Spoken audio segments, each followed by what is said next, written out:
साहब, मैं आपसे सबसे पहले सवाल पूछना चाहूँगा कि प्लीज़ बताइएगा कि पाकिस्तान में चाइल्ड लेबर और प्रोटेक्शन के हवाले से क्या कानून मौजूद हैं?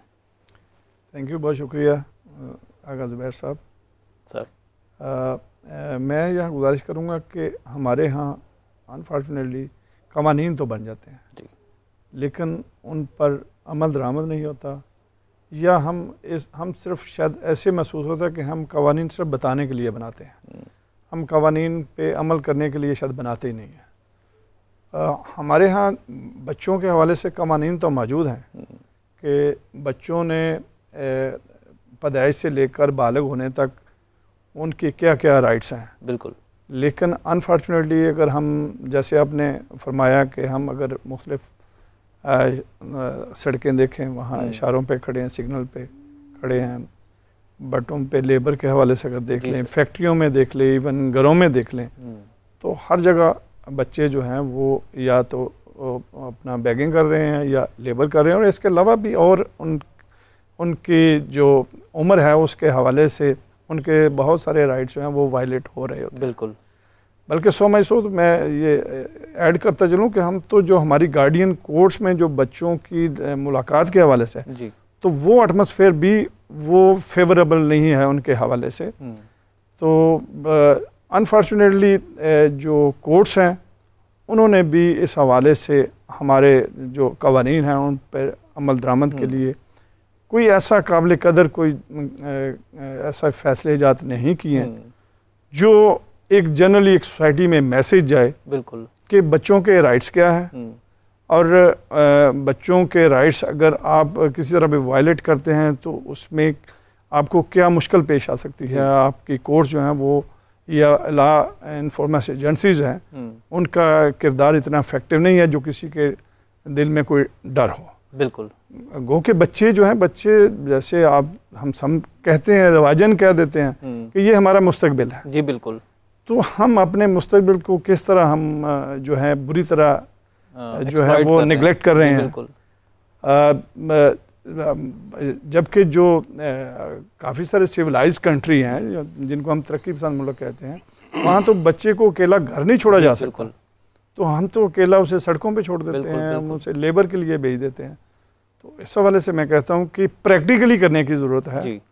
और लॉज मौजूद हैं लेकिन इम्प्लीमेंटेशन, हाँ, मैं समझता हूँ इसमें जो हमारी एक बच्चों के हवाले से एक अलहदा इन्फोर्समेंट एजेंसी होनी चाहिए जिसकी जिम्मेदारी सिर्फ यही हो, बच्चों के जो लॉज हैं उसको इम्प्लीमेंट करने के लिए। ठीक।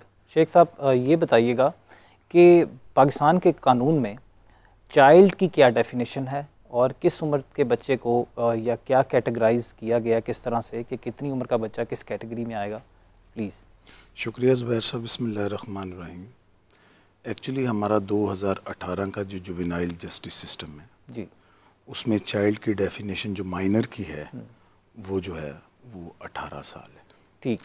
यानी कि अगर 18 साल से कम होती है तो बच्चा जो माइनर कंसिडर होगा। ठीक। अब उसके अलावा 2016 से ये अमेंडमेंट पहली मरतबा क्रिमिनल लॉ अमेंडमेंट आई।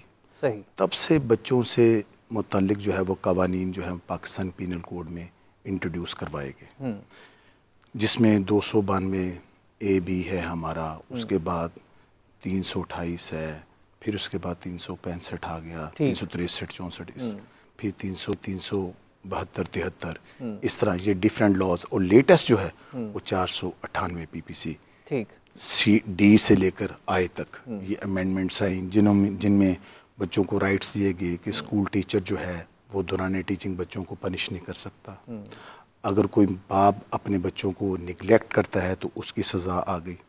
सो इस टाइप के तमाम बच्चों को इग्नोर करना, बच्चों को अनअटेंडेड छोड़ देना, बच्चों को केयर ना करना, तो ये तमाम चीज़ें जो थी ये लॉ में एग्जिस्ट कर रही हैं ऑलरेडी। फिर उसके बाद आपको पता है एक बड़ा फेमस केस था जैनब वाला, उसके बाद बाकायदा एक एक्ट बनाया गया Zainab alert respond recovery act. उसके मुताबिक उसमें बच्चों का जो है वो एज लिमिट उन्होंने 14 ईयर्स दी। ठीक, कि अगर कोई बच्चा जो है जो बच्चों की प्रोटेक्शन के हवाले से कवानीन है उसमें बच्चों को 14 इयर्स तक जो बच्चा है उसको चाइल्ड कंसीडर किया जाए। और इधर जो जुवेनाइल में है वो आपको मैंने जैसे बता दी। ठीक, तो अब उसमें यह है कि उसमें बाकायदा एक कमेटी बना देगी फर्स्ट टाइम, इस चीज़ को समझते हुए कि बच्चों को जो है वो बच्चों के लॉज की इम्प्लीमेंटेशन के लिए बहुत ज़रूरी है, जिसके मुताबिक आपके 2 सेक्रेटरी साहिबान, फेडरल सेक्रेटरी साहिबान उसके मेंबर होंगे। उसके बाद एक मेंबर कंसर्न्ड डिस्ट्रिक्ट का जो है वो भी उसका मेंबर होगा, डिस्ट्रिक्ट बार एसोसिएशन का। शेख साहब, जो बच्चा 14 साल से 18 साल की कैटेगरी में आएगा उसको एडोलसेंट कहा जाता है? जी जी, ठीक हो गया। तो अगर हम किसी बच्चे को, जैसे कोई भी लेबर है उसमें काम करवाते हैं, चाहे वो मजदूरी हो चाहे वो डोमेस्टिक जो है वो लेबर हो, इसके अंदर जो बच्चे 14 साल से 18 साल की उम्र में आते हैं, क्या उनके लिए अलाउ है कि वो घरों में काम कर सकें या मजदूरी कर सकें? उसमें मैं आपको अर्ज़ कर देता हूँ, उसमें यह है कि 14 साल से नीचे बच्चे जो है वो तो टोटली प्रोहिबिटेड है। ठीक, उनको तो अब किसी किस्म का उनसे काम नहीं ले सकते। ठीक, अब जो 14 से 18 साल के दरमियान का जो गैप है, इसमें कुछ ऐसे जॉब्स हैं जिनमें बच्चों को अलाउ कर दिया गया है। अब सपोज उसमें होता क्या, उसका एक क्राइटेरिया है, वो ये है कि उसके लिए पहले मेडिकल सर्टिफिकेट लेना होगा। सही, कि बच्चा जो है वो फिट फॉर जॉब है। जी ठीक।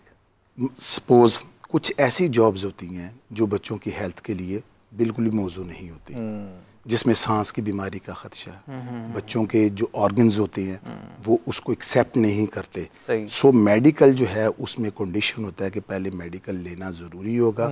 अगर डॉक्टर साहब जो है, एक सपोज बच्चा जो है वो काम करना चाहता है किसी फैक्ट्री के अंदर, फर्नेस मिल है, तो फर्नेस मिल का माहौल जो है वो ऐसा होता है कि वहाँ पर तो जो अडल्ट हैं वो बेचारे काम नहीं कर सकते, उनको सांस की प्रॉब्लम हो जाती है, किडनीज प्रॉब्लम हो जाती है, लंग्स की हो जाती है। सो उन्होंने कहा कि इस गैप के जो एज गैप होगा, इसके दौरान अगर कोई बच्चा करना चाहे तो उसके लिए मौजू अगर एनवायरनमेंट अवेलेबल है तो ही कैन डू। ठीक, मैं आपसे पूछना चाहूँगा, ये बताइएगा कि जैसे हमारे लीगल एक्सपर्ट्स ने बताया कि ये कवानीन मौजूद हैं और ये बच्चों की कैटेगरीज़ हैं जिनसे काम करवाया जा सकता है और जिनसे काम नहीं करवाया जा सकता, तो आप मुआशरे में कैसे देखती हैं बच्चों की हद तक इन कवानीन पर किस हद तक अमल दरामद होता है?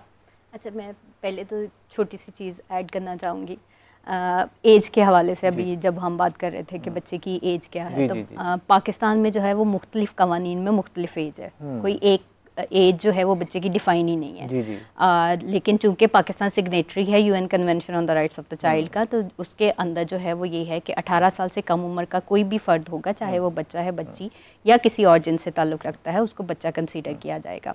अब आते हैं लेबर की तरफ, तो चाइल्ड लेबर के हवाले से भी हमारे पास जो है वो मुख्तलिफ कवानीन हैं। एक सेक्टर स्पेसिफिक लॉ है जो कि ब्रिक किलन के लिए बनाया गया था कि ऐसे बच्चे जो भट्टे पे काम करते हैं, उसके अंदर ये कहा गया कि 14 साल से कम उम्र का बच्चा जो है वो भट्टे पे काम नहीं करेगा। उसके बाद एक जनरल हमारे पास चाइल्ड लेबर का लॉ है जो ये कहता है कि 15 साल से कम उम्र का बच्चा जो है वो कहीं भी काम नहीं करेगा। इसके बाद फिर एक डोमेस्टिक वर्कर्स एक्ट आया 2019 में, जिसके अंदर जिसकी तीसरी शिक जो है वो ये कहती है कि 15 साल से कम उम्र का बच्चा जो है वो किसी के घर में भी काम नहीं करेगा। अभी जो आप बात कर रहे थे कि वो काम जो बच्चे कर सकते हैं या नहीं, तो वो जो जनरल चाइल्ड लेबर का लॉ है उसने 15 से 18 साल के लिए कोई 33 और मोर देन 34 के करीब जो है वो कुछ ऑक्यूपेशंस हैं जो प्रोहिबिटेड है, जिसमें बच्चा काम नहीं कर सकता है। हाँ, वाले काम, भारी भरकम काम नहीं करवा सकते। हाँ, कोई बहुत बड़ी बिजली की जहाँ पे वायर हैं वहाँ पे काम, कोई ऐसे पेस्टिसाइड वाले काम जो जिस तरह जिसको बच्चे को की सेहत को, क्योंकि लेबर की जो डेफिनेशन हम करते हैं वो कहते हैं कि हम लेबर उसे कहेंगे जिससे बच्चे की तालीम मुतासर हो, तालीम का सिलसिला रुक जाए, उसकी सेहत मुतासर हो या उसकी अखलाकियात को नुकसान पहुंचने का खदशा हो। सो अगर 15 से 18 साल के बीच में बच्चा वो कोई ऐसा काम कर रहा है जिससे उसकी कोई सेहत मुतासर नहीं हो रही, तालीम उसकी जो है वो कंटिन्यू है, तो फिर हम उसको चाइल्ड वर्क कहते हैं, चाइल्ड लेबर जो है वो नहीं कहते हैं। सो ये थोड़ा सा मैं ऐड करना चाह रही थी। बाकी हम आ जाते हैं आपके सवाल की तरफ। इम्प्लीमेंटेशन देखिए, जैसे अभी सर फरमा रहे थे कि कवानीन तो बहुत ज़्यादा है और पाकिस्तान के बारे में तो वैसे ही कहा जाता है कि ओवर लेजिस्लेटिव कंट्री है कि हम कवानीन बनाते हैं, जो कि ज़रूरी भी हैं, हम इससे इनकार नहीं है कि ऑफ कोर्स कवानीन बनाना ज़रूरी है, लेकिन कवानीन बनाते हुए शायद हम ये नहीं सोचते कि ये कानून इम्प्लीमेंट भी होना है। बिल्कुल, क्योंकि उस वक्त अगर ये सोच लिया जाए कि अगर ये कानून जो है इम्प्लीमेंट करवाना कैसे है, इसका बजट कहाँ से आएगा अगर उसके लिए ज़रूरत है, इसके लिए वो कैपेसिटेट लोग कहाँ से आएंगे जो इसको समझते हों, इसको इम्प्लीमेंट करा सकते हों, वो कहाँ से आएंगे। और सबसे बड़ी बात है जो लैक मुझे लगता है इम्प्लीमेंटेशन में जो गैप है सबसे बड़ा, वो है रूल्स नहीं बनते। हमारे यहाँ कवानीन बनाए जाते हैं लेकिन उनके रूल्स बनाने का कोई ऐसा सच रवाज ही नहीं है। जब इम्प्लीमेंटेशन की बात आती है तो मैं आपसे ये भी आगे पूछूंगा कि कौन कौन से जो NGOs या क्या क्या चीज़ें काम कर रही हैं इस हवाले से, लेकिन उससे पहले हमारे साथ एक कॉलर मौजूद है, मैं ऐड करना चाहूँगा कॉलर को। जी अस्सलाम वालेकुम। वालेकुम सलाम, मेरा नाम नीलम है और मैं जिहलम से बात कर रही हूँ। मेरे नेबर में ना एक फैमिली ने बच्चा अडॉप्ट किया था किसी NGO के थ्रू। अब वो बच्चा तकरीबन 7 से 8 साल का हो गया, लेकिन उसके ऊपर ना काफ़ी ज़्यादा तशद्दुद मैंने देखा, लाइक मारपीट देखी है मैंने।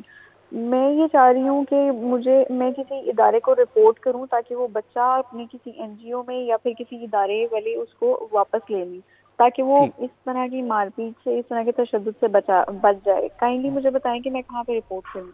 जी बहुत शुक्रिया, ये वही बात आ गई। हाँ। कौन से इदारे काम कर रहे हैं प्लीज़ आप?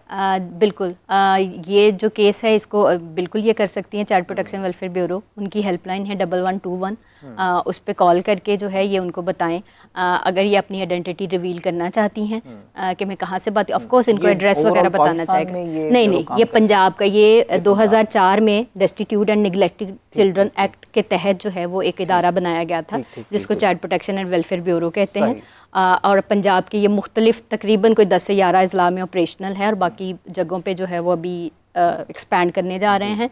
सो उनको जो है इतला दी जा सकती है, उनके पास मैंडेट है, वो बच्चे को जो है वो घर से भी रेस्क्यू कर सकते हैं, वो जहाँ पे भी है अगर बच्चे पे तशद्दुद हो रहा है तो उसको रेस्क्यू कर सकते हैं, उसको अपने पास रख सकते हैं। हेल्पलाइन 1121 बिल्कुल। और अगर आप पंजाब से बाहर हैं तो फिर कौन कौन से इदारे हैं जिनसे आप रब्ता कर सकते हैं? पंजाब अगर बाहर हैं तो फिर आप ऑफ कोर्स आप 15 पे भी कॉल कर सकते हैं। इवन सिंध में जो है चाइल्ड प्रोटेक्शन अथॉरिटी मौजूद है, तो सिंध में आप अथॉरिटी को जो है वो कंसीडर कर सकते हैं, या of course human rights department जो है वो मौजूद है हर सूबे के अंदर, उनसे आप जो है वो कांटेक्ट कर सकते हैं। ठीक।